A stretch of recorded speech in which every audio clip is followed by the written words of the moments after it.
Bismillah. Christy, Christy Moncrieff, appela Madame Burnham.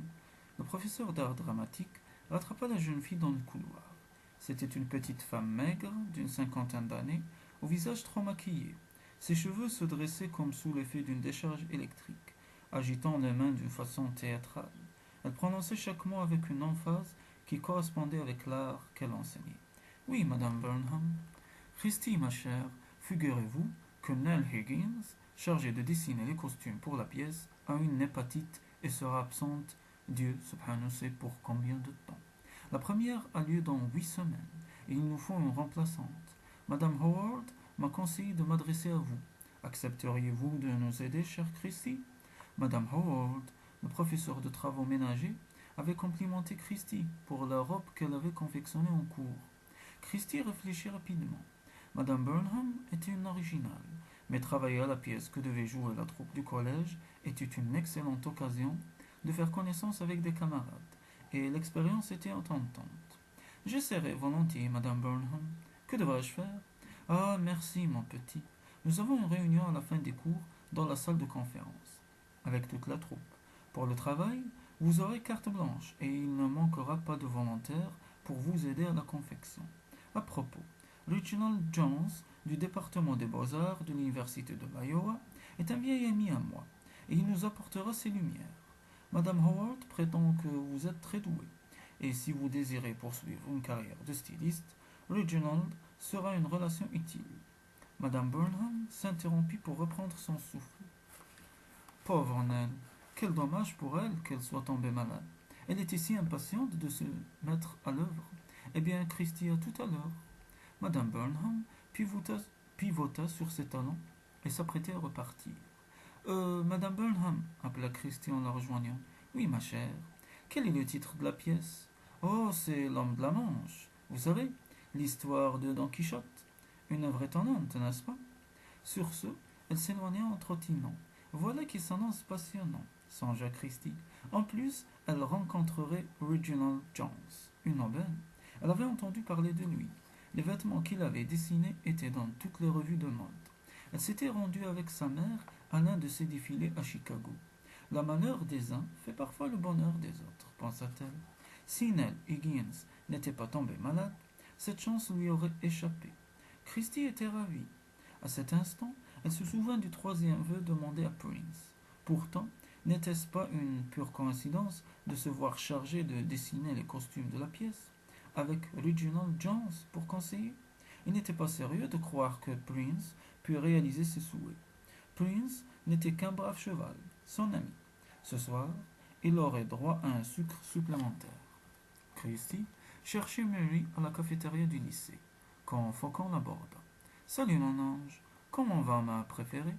Bonjour Faucon, beaucoup mieux. Qu'est-ce qu'il y a à becqueter? Balle de golf sur canapé et cailloux en gelée?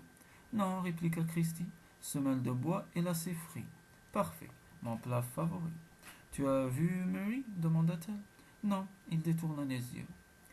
Est-elle toujours fâchée avec Rod? Faucon la fixa d'un air interrogateur. Pas que je sache. J'ai téléphoné à Mary samedi après-midi. Elle m'a paru exaspérée. Je crois que c'est à cause de Rod. Faucon haussa les épaules et détourna les yeux. Apparemment, le sujet ne l'intéressait pas. Y a-t-il une sauce caoutchouc pour accompagner la semelle de bois? Demanda-t-il en s'emparant de deux plateaux. Un instant plus tard, il s'installait à une table où les rejoignirent Al Squires et Ginny Means. Puis Mary et Rod apparurent. Rod les aperçut et les salua d'un signe de tête, mais Mary s'absorba dans le choix de son menu, sans regarder dans leur direction. Quand ils eurent rempli leur plateau et réglé leur addition à la caisse, ils allèrent tous deux s'asseoir à une table libre, tout au fond de la salle. Pourquoi Rod n'a-t-il pas dit à Mary que nous étions là? Se demanda Christie. Il y a de la place à notre table. Elle avait tellement envie de parler à la jeune fille. Mais peut-être Rod et Mary préféraient-ils rester seuls? Oui, ce devait être ça. Les retrouvailles qui suivent les querelles s'accommodent mieux d'une certaine solitude.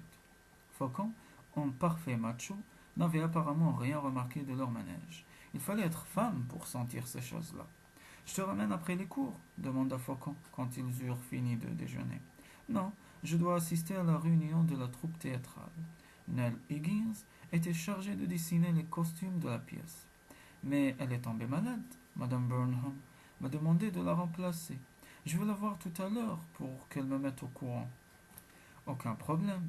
Je n'ai rien à faire, je t'attendrai. Décidément, Faucon devenait collant. Comment le décourager sans le blesser? Tu es gentil, Faucon, mais les discussions risquent de s'éterniser. Inutile de m'attendre, j'appellerai mes parents. Quand ce sera fini, ils viendront me chercher. Ok, dans ce cas, je te passerai un coup de fil plus tard. Nous pourrions peut-être faire un tour en ville. On verra. Tu sais, je n'ai pas l'habitude de sortir le soir pendant la semaine. Faucon haussa les épaules d'un air fataliste et gagna la sortie. Le cours de biologie de M. Abernathy s'avéra mortellement ennuyeux. Il traitait du transit des aliments dans le corps humain lors de la digestion. Christine n'avait aucune envie de savoir dans le détail ce qu'était en train de devenir son repas maintenant qu'elle l'avait avalé et que sa faim était satisfaite. Son esprit vagabondait. Assis devant elle, dans la travée voisine, Scott lui présentait son profil, et elle put ainsi l'observer à loisir. M. Abernathy poursuivait son exposé de sa voix monocorde, et Christie perdit tout à fait le fil du sujet. Scott avait un visage mobile. De temps à autre, il fronçait les sourcils, comme s'il discutait en lui-même, un point soulevé par le professeur. À d'autres moments, sa mâchoire se contractait inconsciemment, durcissant légèrement le contour de son menton. Un rayon de soleil frappait ses cheveux noirs et une mèche rebelle barrait son front. Christie était-elle en train de tomber amoureuse? La seule vision de Scott la rendait fiévreuse. Elle se sentit rougir et jeta vivement un regard de biais pour voir si quelqu'un avait remarqué son trouble. Ensuite, revenant à ses rêveries, la jeune fille s'imagina seule avec Scott par une nuit douce et chaude, et un frisson de plaisir l'inonda. La sonnerie annonçant la fin du cours la ramena brutalement à la réalité. Scott quitta rapidement la classe avant même qu'elle eût pu rassembler ses affaires. Une fois dans le couloir, elle le chercha du regard, mais il avait disparu. Une vingtaine d'élèves occupaient les deux premières rangées de la salle de conférence, bavardant gaiement pendant que Madame Burnham faisait l'appel. Cochant les noms au fur et à mesure sur son carnet, 3 ou 4 camarades de sa classe adressèrent un sourire amical à Christie. Mais Sue Ellen, assise au premier rang, se contenta d'un bref regard et détourna la tête. Bon, un peu de silence, s'il vous plaît, demanda Madame Burnham d'une voix aiguë. D'abord, laissez-moi vous présenter Christine Moncrieff, qui a bien voulu remplacer Nell Higgins pour les costumes. Nous savons tous que Nell est malade. La pauvre, nous lui souhaitons un prompt rétablissement. Mais le spectacle doit continuer, comme on dit. Je vous demande maintenant toute votre attention. Professionnalisme avant tout, n'est-ce pas? Madame Burnham se mit à déambuler devant les élèves en donnant ses instructions à grand renfort de gestes théâtraux. Puis, faisant monter quelques comédiens sur le plateau, elle commença à les faire répéter. Joel Wright, véritablement doué pour le théâtre, interprétait le rôle de Don Quichotte. Sue Ellen tenait celui de Dulcinée, dont le chevalier était amoureux. Christie trouvait le jeu de Sue Ellen un peu forcé, mais sa voix claire et chantante était parfaite. Il régnait une bonne entente entre les acteurs et l'équipe des techniciens, et Christie se félicita d'avoir accepté la proposition de Madame Burnham. Au bout d'un moment, elle quitta sa place pour téléphoner chez elle. C'est sa mère qui lui répondit. On m'a demandé de participer à la pièce que va jouer la troupe du lycée, expliqua Christie. Nous sommes en réunion en ce moment. Pourrais-tu venir me chercher dans une demi-heure? Bien sûr, ma chérie. Que fais-tu dans la pièce? Tu as un rôle? Non, je te raconterai tout en rentrant.